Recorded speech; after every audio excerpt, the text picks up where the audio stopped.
So if I told you that the actual key to Earth's energy grid for like the next 10,000 years is currently buried at the bottom of a pitch-black, freezing crater 238,000 miles away, you might think I was pitching a science fiction movie. Oh, absolutely. It sounds completely made up. Right. But today, we're looking at a very real, very silent, and incredibly high-stakes race that's happening right over your head. Welcome to today's deep dive. We managed to get our hands on a leaked script for an upcoming documentary from the Dark Matter Files, and it's called The Moon War. Yeah, and it really lays out a reality that, honestly, most of the general public is just completely unaware of. I mean, this isn't some repeat of the Cold War space race. Not at all. It's not about planting flags or, proving technological superiority or taking golf swings in low gravity. It is a literal modern gold rush for a very specific type of lunar dust. A dust that could essentially guarantee the victor absolute control over the global energy market. And the rockets are already launching. Like, the missions are already in motion right now. So our mission for this deep dive is to uncover this invisible race. We're going to distill the complex nuclear physics, the tense geopolitics, and the pretty glaring legal loopholes driving this rush, just so you can fully grasp the gravity of what is unfolding up there. Yeah, and the absolute center of this documentary, the prize that literally everyone is chasing, is Helium-3. Okay, let's unpack this. Because to understand why global superpowers are willing to risk actual space warfare over this stuff, we first had to look at the state of nuclear fusion. So what actually is Helium-3? Right, so most of us know that traditional nuclear power, which is fission, involves splitting heavy atoms apart. The stuff that powers our current nuclear plants. Exactly. And that process generates massive amounts of power, but it leaves us with tons of radioactive waste that we have to, bury deep inside mountains for generations. Right, which is a massive headache. And for decades, the holy grail of energy has been fusion, right? Fusing light atoms together to replicate the process that powers the sun. Yeah, but even our very best fusion experiments right now have a pretty fatal engineering flaw. Wait, really? What kind of flaw? Well, the current gold standard for fusion research on Earth involves smashing together two heavy isotopes of hydrogen. That's deuterium and tritium. Okay. The problem is that when they fuse, they release about 80% of their energy as high-energy neutrons. And since neutrons have no electrical charge, you can't contain them with magnetic fields. Well, so they just go everywhere. Basically, yeah. They act like microscopic bullets. They just bombard the walls of the reactor, severely degrading the materials, and eventually making the reactor components themselves highly radioactive. So you still end up with a massive engineering headache and a radioactive waste problem anyway. Exactly, which is where Helium-3 just completely changes the equation. Right. Helium-3 is a lighter, extremely rare isotope of normal helium that is missing just a single neutron. And it's been delivered to the moon by billions of years of uninterrupted solar wind. Because the moon doesn't have an atmosphere or a magnetic field to deflect it, right? Exactly. So when you swap out the tritium and instead fuse helium-3 with deuterium, the reaction is what we call aneutроmic, meaning it produces almost zero neutron radiation. That's incredible. It's basically like discovering a fire that burns endlessly, powers whole cities, but produces absolutely no smoke and leaves no ash. That is a perfect way to put it. The primary output of that specific fusion isn't destructive neutrons, it's high-energy, positively charged protons. And because protons actually have an electrical charge, you can use magnetic fields to capture their kinetic energy directly and convert it into electricity. So you don't even need those massive, inefficient steam turbines that traditional power plants use to boil water and spin generators. Nope, you pull the power straight out of the reaction. The documentary script notes the efficiency sits at nearly 70%. There's no risk of a reactor meltdown, no spent nuclear fuel to bury. No smoke, no ash. I mean, the math surrounding its potential is just, it makes defense ministers and energy CEOs go completely quiet. Oh, it really does. The numbers legitimately made me stop reading. Just 25 tons of helium-3, which, by the way, you could comfortably fit in the cargo hold of a commercial transport plane, could power the entire United States for a full year. Yeah, and the moon's regolith holds an estimated 1.1 million metric tons of this isotope. Wow. If you price that deposit at today's energy market rates, the reserve is worth approximately $3 quadrillion. $3 quadrillion. I mean, to put that into context for you listening, the entire global economic output of every country on Earth combined in 2024 was about $109 trillion. Yeah. So the lunar reserve is roughly 27 times the annual GDP of the entire planet. That is just, it's insane. This isn't just a new resource on the board. It is the only resource that matters. Exactly. If a nation secures this supply chain, they don't need oil. They don't need coal. They don't need natural gas. Every other terrestrial energy asset becomes geopolitically irrelevant overnight. Which really brings up the geography of how this actually plays out, or lunography, technically. Right, right. Dr. Phil Metzger, who's a planetary scientist referenced in the material, he points out that humanity has essentially been handed a treasure map. A treasure map. Yeah, because while the solar wind has embedded helium-3 all over the moon, the data from NASA's 2009 rocket crash into Cabeus crater, combined with readings from India's Chandrayaan-3 rover in 2023, confirmed the ultimate jackpot. Okay, so where is this jackpot? The highest concentrations of these isotopes, along with vital water ice, are trapped in the permanently shadowed craters of the Lunar South Pole, where temperatures drop to, like, minus 200 degrees Celsius. But hold on, wait. The moon is massive? The script notes there are 13 billion square kilometers of this potentially rich regolith at the South Pole alone. Yeah. With that much open space, why is this a race? I mean, why can't the different space agencies and all these private companies just rope off their own giant patches of dirt and start digging? Well, the bottleneck isn't the total amount of dust, it's the intense physics of actually extracting it. You can't just scoop up lunar soil, put it in a bucket, and fly it home. To release the helium-3 gas that's deeply embedded in the regolith, you have to heat that dirt to 700 degrees Celsius to sublimate the volatiles, and then you have to capture the escaping gas. Wait, 700 degrees? Doing that to millions of tons of dirt at the bottom of a crater where the ambient temperature is colder than Pluto? That must take a staggering amount of power. Exactly, a continuous, massive industrial amount of power. And in a pitch-black, freezing vacuum, your only viable long-term power source is solar energy. Oh, I see where this is going. Yeah, so this means you are forced to build massive solar extraction facilities on what scientists call the peaks of eternal light. These are specific elevated crater rims that receive near-constant sunlight. Okay. You then have to beam that power or run massive physical cables down into the shadowed depths where the mining rovers are actually operating. So the geography creates a huge constraint. You need a deep, rich, permanently shadowed crater directly adjacent to an accessible sunlit rim. Right. And the documentary highlights that there are fewer than 15 of these optimal overlap zones at the entire lunar South Pole. The total prime real estate for controlling the Earth's future energy supply is only about 40,000 square kilometers. Yeah. That is roughly the size of Switzerland. It is a strict zero-sum game. Those crater rims are really narrow, treacherous ridges. If one nation parks their solar arrays, communications towers, and extraction hardware on a specific rim, it physically cannot be shared. Because there literally isn't room for a rival to land and set up a competing facility next door. Exactly. The first entity to land controls the geography, and by extension, the resource below it. Which totally explains why the timelines we're seeing has accelerated at a pace the general public is just completely blind to. The technological capability to pull off this 700-degree extraction isn't 50 years away. No, the chess pieces are moving right now. I mean, NASA's Artemis program is explicitly targeting the Shackleton Crater Rim, which is one of those 15 prime overlap zones, and they're aiming to put boots on the regolith by 2026. Wow, 2026.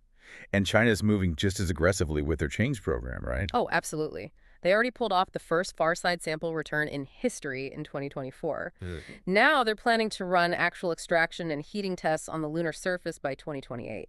And by 2035, China and Russia plan to have a permanent joint crewed base operating at the South Pole. And it's not just state actors dominating the board anymore. Private capital is heavily in the mix. I mean, SpaceX is a massive factor here because of Starship. Oh, completely. We are talking about a fully reusable vehicle capable of hauling 100 metric tons of payload to the lunar surface in a single trip. That is more payload capacity than the entire Apollo program combined. Yeah, and Starship really solves the logistical nightmare of transporting the extracted gas. You can compress the helium-3 into a cryogenic liquid, load it into specialized pressurized containment tanks inside Starship's cargo bay, and just drop it back through Earth's atmosphere at an industrial scale. And the tech sector is already placing billion-dollar bets on that exact supply chain. Like Helium Energy, which is a fusion startup backed by Sam Altman, they're actively building helium-3 fusion reactors right now. Yeah, they're banking entirely on the assumption that someone is going to secure those 15 crater rims and bring the fuel home. But Yeah, okay, here's where it gets really interesting. Legally, how is anyone allowed to claim those rims? Because the 1967 Outer Space Treaty clearly designates the moon as the province of all mankind, right? It does, It yeah. explicitly prohibits national appropriation. You can't just plant a flag and declare a crater sovereign American or Chinese territory. Right, so the 1967 treaty prohibits sovereign territorial claims, yes.